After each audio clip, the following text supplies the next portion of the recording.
There the boy saw the sun chariot. The sun chariot was an open shell of gold. Each wheel was the flat round disk of the sun, as it is seen in the sky. Listen to me, son.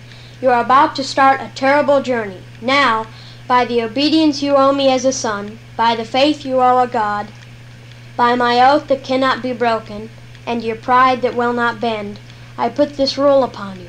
Keep the middle way. Too high the earth will freeze, too low it will burn. Keep the middle way.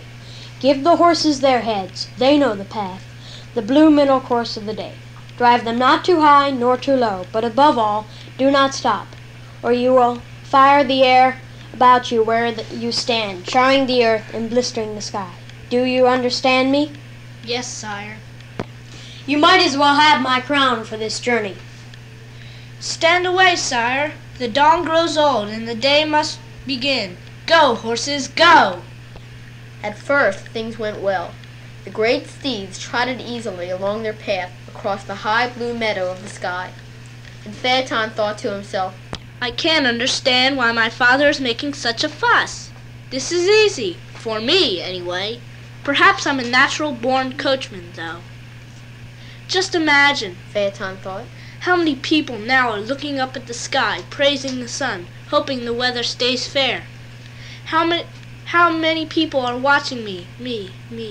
Then he thought, but I'm too small to see. They can't even see the coach or the horses, only the great wheel.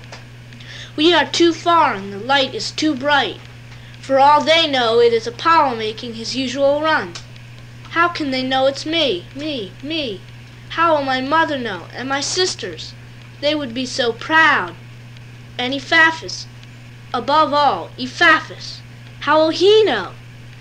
I'll come home tomorrow after this glorious journey and tell him what I did, and he will laugh at me and tell me I'm lying, as he did before.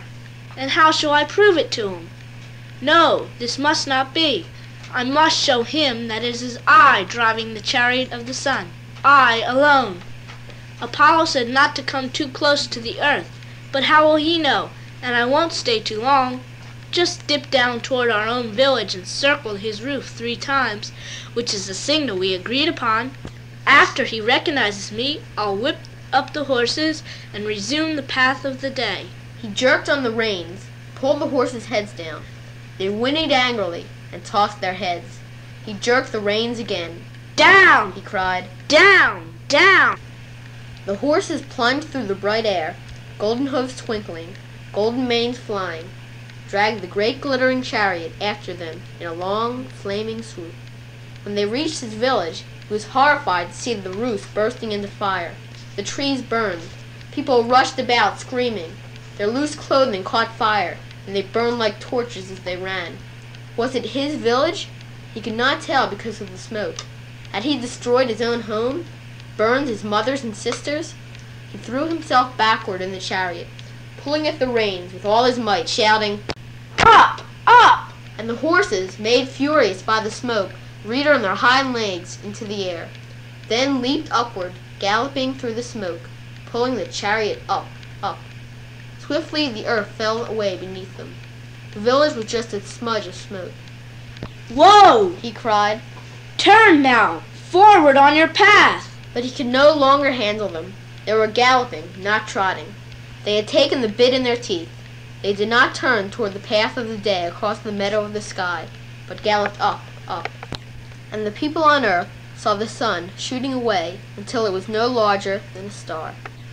Darkness came, and cold. The earth froze hard. Rivers froze, and oceans. Boats were caught fast in the ice in every sea. It snowed in the jungle. Marble buildings cracked. It was impossible for anyone to speak. Breath froze on the speaker's lips. And in village and city, in the field and the wood, people died of the cold, and the bodies piled up wherever they fell, like firewood. Still Phaeton could not hold the horses, and still they galloped upward, dragging light and warmth from the earth. Finally, it went so high that the air was too thin to breathe.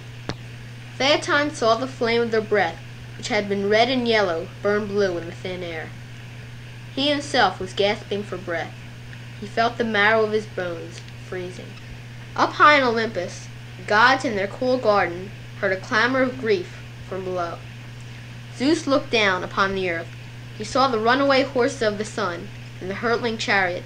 He saw the dead and the dying, the burning forest, the floods, the weird frost. Then he looked again at the chariot and saw that it was not Apollo driving, but someone he did not know. He stood up, drew back his arm, and hurled a thunderbolt.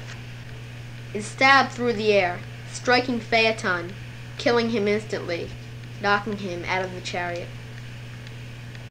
His body fell like a star, hitting the ground far below, and the horses of the sun, knowing themselves driverless, galloped homeward toward their stables at the eastern edge of the sky.